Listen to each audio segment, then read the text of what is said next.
Então, boa noite, graça e paz do Senhor Jesus. Vou começar a nossa aula hoje, é o módulo 3, o surgimento da filosofia moderna. Eu preparei os slides aí, que tem conteúdo para umas 3 aulas. A gente vai fazer só um pouco, e na semana que vem a gente retoma para terminar o conteúdo. Introdução à filosofia, módulo 3, o surgimento da filosofia moderna.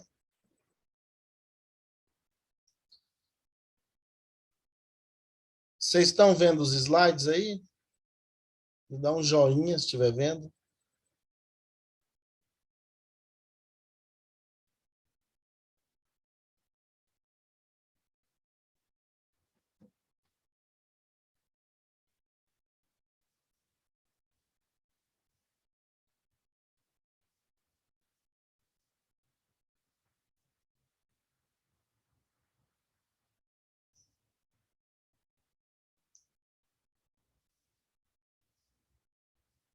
Ana Raquel, boa noite, tudo bem?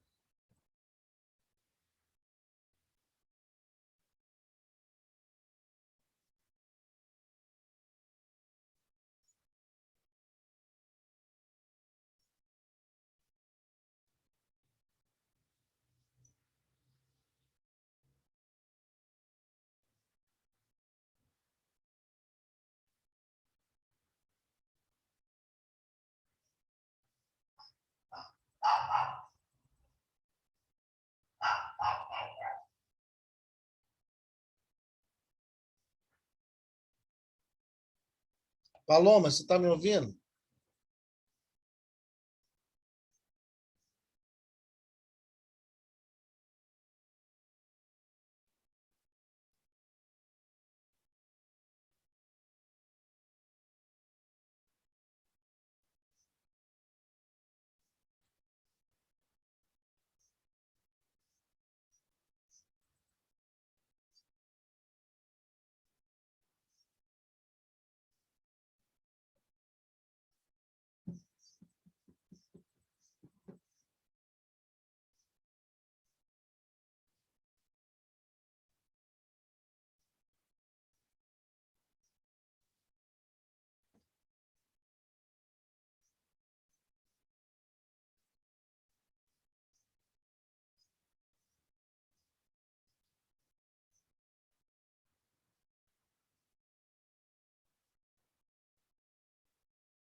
Ana Raquel, você está me ouvindo?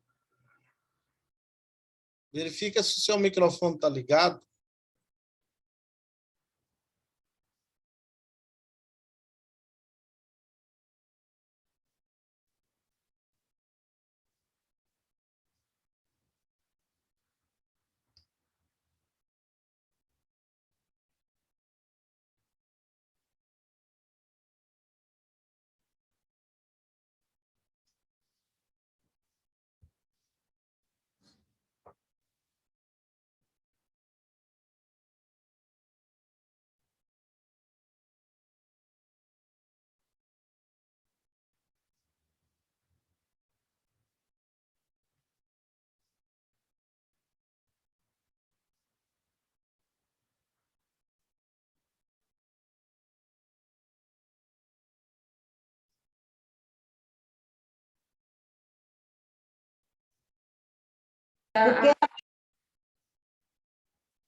Paloma,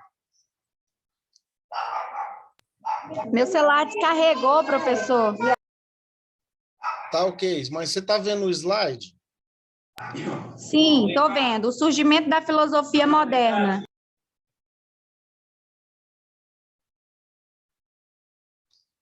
Ok.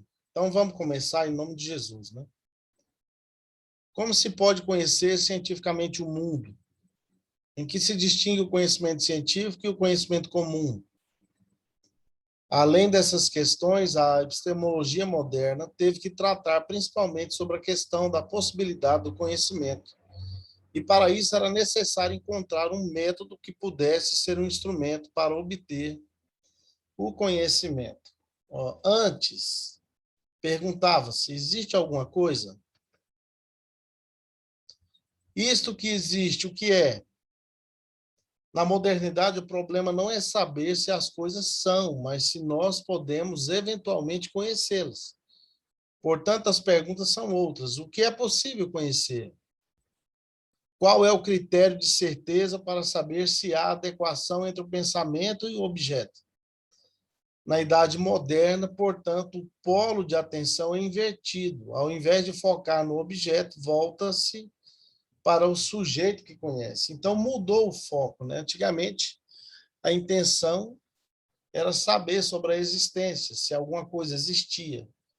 E na modernidade, o foco é outro. O foco foi tirado do objeto e colocado no sujeito.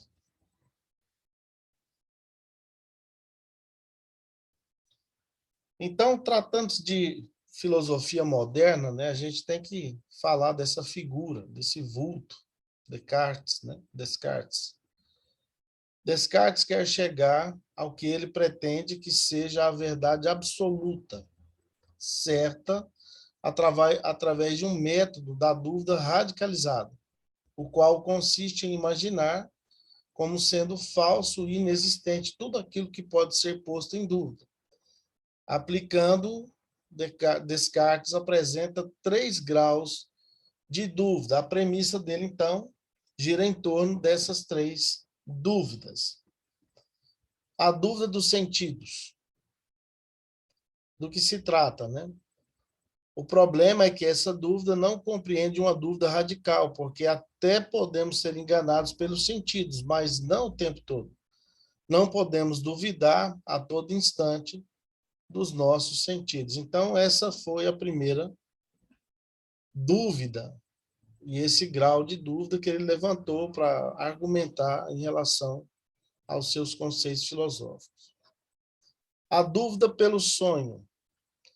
Como podemos ter a certeza da diferença entre sonho e realidade, visto que nos sonhos fazemos as mesmas representações da realidade? Descartes responde isso através da matemática. Porque quer estejamos sonhando, quer estejamos acordados, 5 mais 7 será sempre 12. Então, ele estabelecia essa relação entre sonho e realidade, dizendo que se algo pode acontecer no sonho, pode acontecer na realidade, que, de fato, essas duas coisas são possíveis. Então, a dúvida de que as coisas acontecem no sonho e não podem acontecer na realidade não faziam parte das conjecturas dele, né? E a terceira, que é a dúvida pela hipótese do gênio maligno. Isso é interessante, né? Geralmente eles criavam essas possibilidades de diálogo com seres imagináveis para tecer os seus argumentos. Para tornar mais evidente a possibilidade do erro, Descartes imagina a existência de um gênio maligno, imensamente poderoso, que aplica toda a sua astúcia para enganá-lo.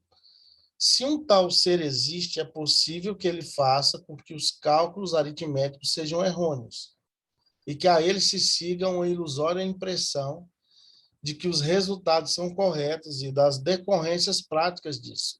É possível também que ele lhe produza a impressão de que o mundo externo seja tal como a sua experiência mostra que ele é, quando na realidade ele sequer existe.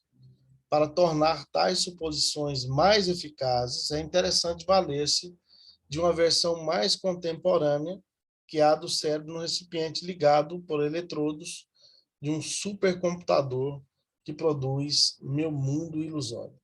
Então, essa condição de imaginar esse gênio maligno, né, é para tecer a questão do seu argumento filosófico em relação à questão da dúvida, que ele trabalhou esse princípio de dúvida. Então, após negar a existência de tudo que há no mundo, Descartes se pergunta se não resta algo capaz de resistir à mais completa dúvida. E a sua conhecida resposta é a de que há algo que resiste à dúvida, é o próprio ato de duvidar, Pois como o ato de duvidar é um ato de pensar, aquilo que resiste à dúvida é um ato de pensar. Por isso a sua famosa declaração, né? Penso, logo existo. Não posso duvidar que penso, pois se duvido, penso. Finalmente, se penso, sei que sou eu que penso, sei que o meu ato de pensar é tido por mim. Assim, não posso duvidar que eu existo como algo que pensa. Há duas consequências principais do pensamento dele. A primeira, a ênfase da subjetividade na modernidade. E esse conceito é realmente interessante, né?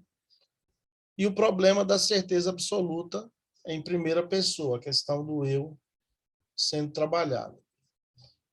Essa frase é muito usada, né? Penso, logo existe. Então, ele partiu de um pressuposto a partir do princípio da dúvida e ele elaborou o seu conceito filosófico em relação a isso. Então, ele trabalhou as três premissas e argumentou a respeito do ser e do pensamento a partir dos princípios de dúvida.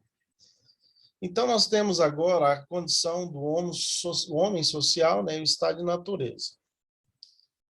Porque essa condição do direito natural moderno ela precisa ser observada dentro da filosofia. O direito natural clássico tem sua base no sistema aristotélico tomista. A gente sabe que Tomás de Aquino teceu todo o seu trabalho, a sua súmula teológica, com base no pensamento aristotélico, né? Então, não existe na concepção clássica uma ideia do homem em um estado de natureza. Na política, Aristóteles afirma: o homem é, por natureza, um animal político. Aquele que vive naturalmente sem sociedade é ou um degregado dado ou um Deus, era o que ele dizia, por causa dessa condição, né, de não estar vivendo socialmente. Essa afirmação aristotélica significa simplesmente que todo vivente tem naturalmente necessidade de seus semelhantes, porque é dotado de um instinto de procriação, de conservação de espécie, de um instinto que visa a satisfação de necessidades de nutrição, de habitat, etc. Pois somos autorizados a falar da sociedade animal como da sociedade humana. Os animais, por exemplo, as abelhas e as formigas são tão bem organizadas que suas obrigações são inapropriadamente chamadas trabalho, sem contar essa hierarquização rigorosa entre membros de uma mesma espécie. Pode-se, a partir dessa reflexão, definir a sociedade como uma associação do ser, por sua vez, coordenado e hierarquizado naturalmente. Inerentemente, o ser humano é um ser social, né?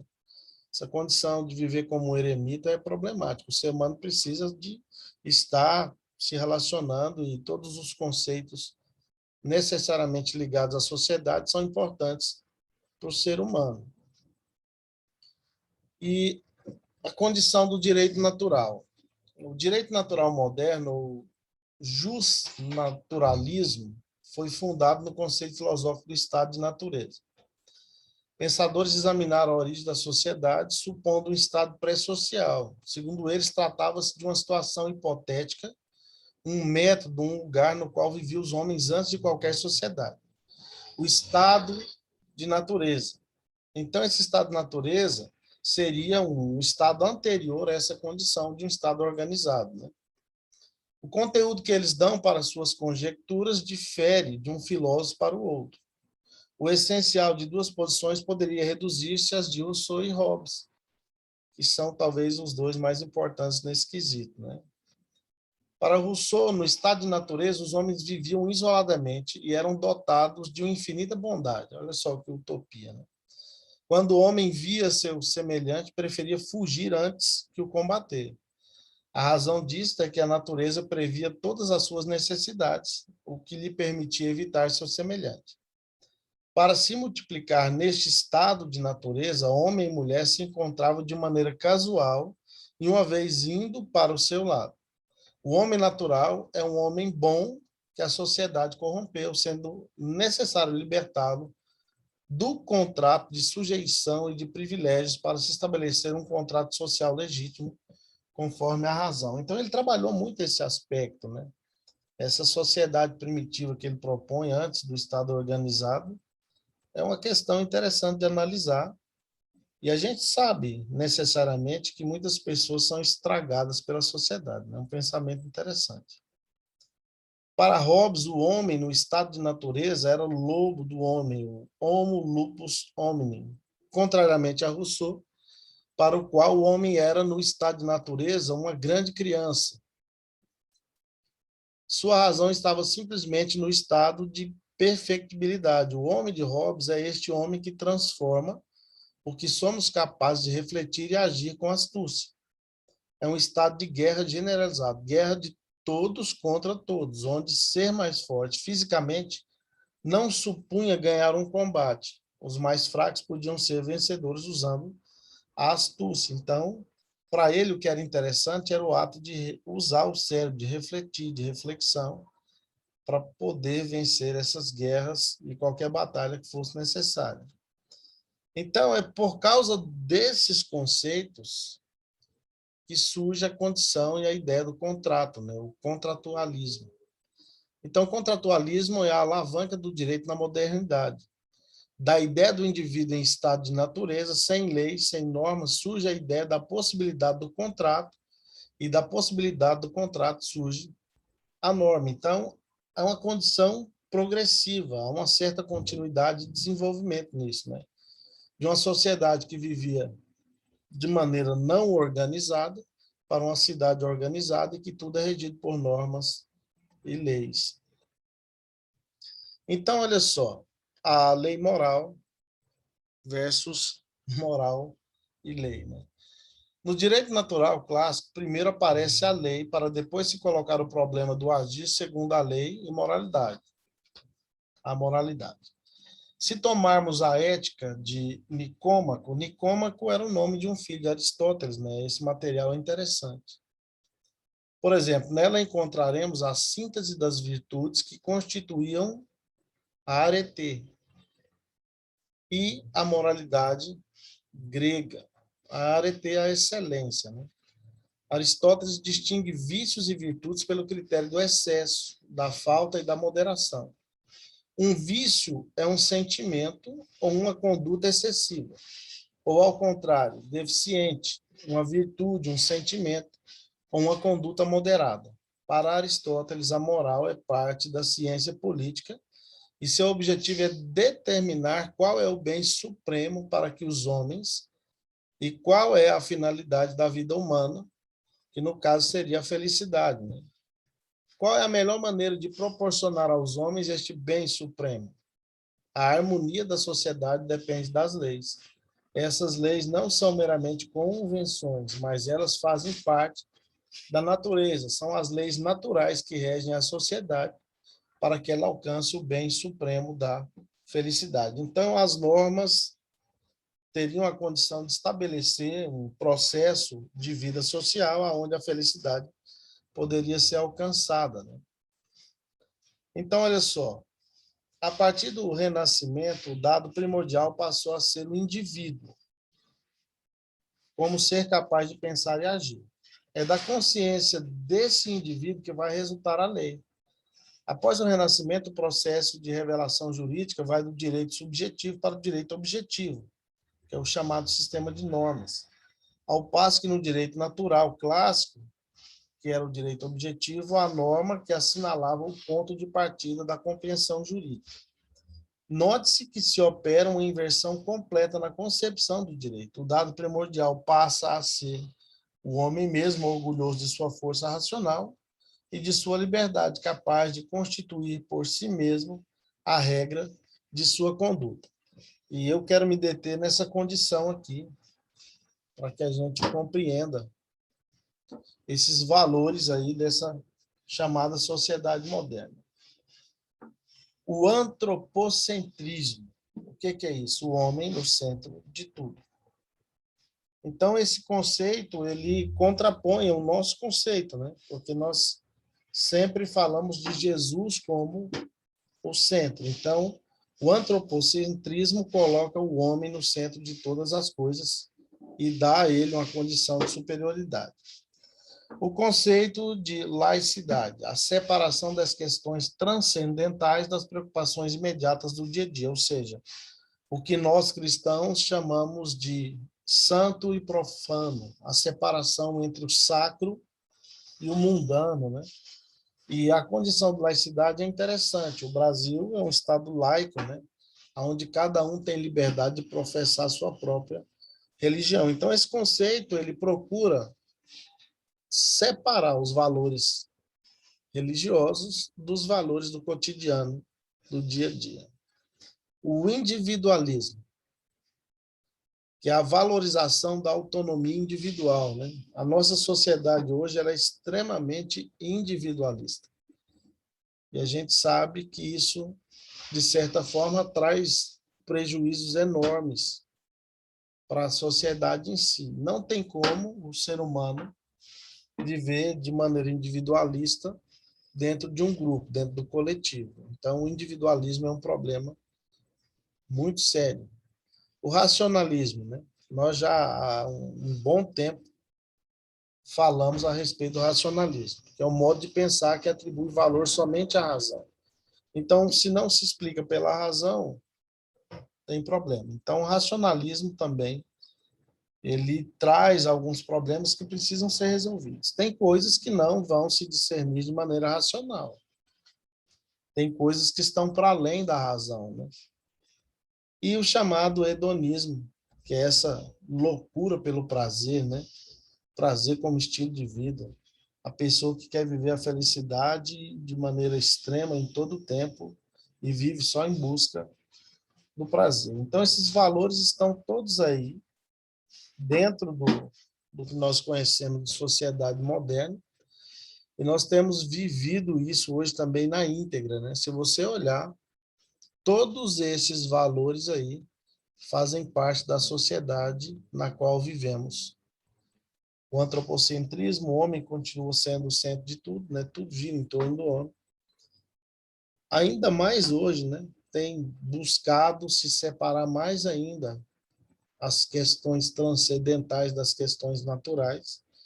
O individualismo, ainda mais agora com esse crescimento da tecnologia, né? É impressionante quanto o individualismo tem assumido um posto de destaque nessa sociedade. Essa busca pela racionalidade ou da compreensão de tudo pela razão, e algumas vezes isso não vai acontecer, e esse hedonismo que busca esse prazer em todo o tempo, em todo instante, mesmo sabendo que isso talvez não seja possível, né? Então, nós temos as modalidades de contratualismo, a gente vai encerrar falando disso.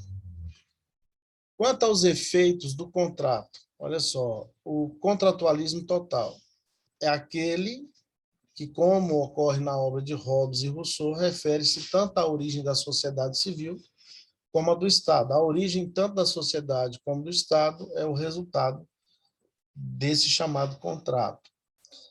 O contratualismo parcial é aquele, como o de Hugo Grossio, né, para quem a sociedade é um fato natural oriundo do opus societatis, né, aproximando-se do conceito aristotélico. Mas o direito positivo é o resultado de um acordo ou de uma convenção. Assim, o direito natural, que é uma expressão da moral, não possui fundamento contratual, mas o direito positivo, este sim é a expressão de um contrato. De um lado, o mundo moral, que é equiparado ao direito natural, e do outro, o mundo jurídico, equiparado ao direito positivo, que é resultante de uma convenção. E o contratualismo de ordem pessimista. O homem é concebido como um ser egoísta e violento, onde uma luta sem tréguas no estado selvagem somente é superado por uma convenção. Esse tipo de contratualismo favorece uma apologia a um Estado forte. É a posição de Hobbes, para quem a lei é a justiça e o monarca é a expressão do justo. Para o autor do Leviatã, o direito e o justo surgem depois do contrato, quando as forças se autolimitam. E a condição também otimista, né? Tem a pessimista, a otimista agora. Rousseau é quem idealiza o homem natural, corrompido pelo falso contrato social. Daí a teoria do radicalismo democrático, pregando o pleno governo de povo pelo povo, de maneira direta, sem qualquer intermediário. É a utopia da soberania popular. A gente sabe que isso nunca vai acontecer, né? E o contratualismo de ordem moderna ou intermediária. Corresponde ao contratualismo de Locke, que considerava que o homem, no estado de natureza, possuía um direito anterior ao contrato. O direito da liberdade, o direito à propriedade privada, condição para a feitura do contrato.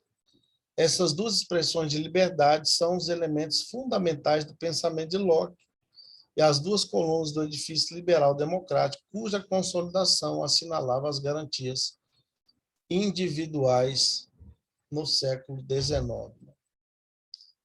Então, gente, essa condição do contratualismo, todos eles fizeram análises trabalhando a possibilidade de uma sociedade anterior ao contrato, anterior ao Estado, uma sociedade que não era necessariamente organizada verdadeiramente em moldes sociais. Todos eles trabalharam isso, e a gente sabe necessariamente que todos os aspectos que foram apresentados em relação ao antropocentrismo, individualismo, laicismo, todas essas coisas estão presentes ainda hoje na sociedade.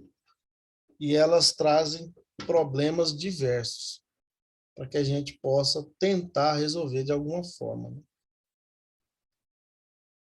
A aula de hoje era basicamente um resumo disso, para que você tenha condição de saber que os filósofos modernos procuraram explicar essa condição contratual, trabalhando a premissa de uma sociedade primitiva, não necessariamente organizada, como um conceito de sociedade que você tem hoje.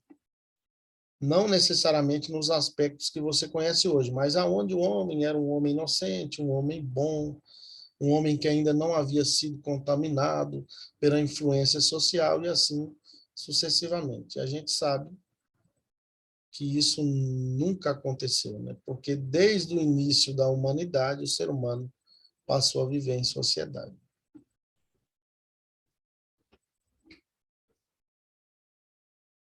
Cadê vocês? Deixa eu ver vocês aí. Acho que só Tá você... ficou eu, professor. Só ficou você. Só eu Né? fiquei. Foi. Mas tá ok. Fiquei só eu, remanescente. Isso aí vai ser... Mas vai... O remanescente fiel. Isso aí vai ser importante para vocês. Fica tranquilo. Tá. Uhum. Com certeza. Isso aí vai te ajudar até na hora de eu corrigir seu material. Amém, oh Deus. Aí só releva aquele errinho que eu falei lá. Fica tranquila, fica tranquila. Então, tá bom. Então, Paloma, eles tentaram criar um conceito para entender por que a gente vive uma sociedade tão problemática. Então, eles criaram uma sociedade primitiva que nunca existiu para tentar analisar através do pensamento por que tantos problemas existem na sociedade. Basicamente isso. Entendi. Essa foi a preocupação deles. Compreendi. Então, era isso. Eu vou terminar a nossa aula. Fica tranquila, vai cuidar do bebê. Deus te abençoe. Obrigado por ter participado. Tá ok, professor. Obrigada. Tá, eu vou subir essa aula depois e aproveitar que terminou mais cedo aqui. Eu acho que eu já vou começar a corrigir as provas e os trabalhos hoje. Tá ok? Um grande abraço, Paloma. Tá. Deus te abençoe. Então tá, professor, fica com Deus, viu? Deus. Vai ter mais alguma aula? Não, né? Tá acabando. Tem mais um ainda, né? Tá bom. Então tá Deus abençoe. combinado.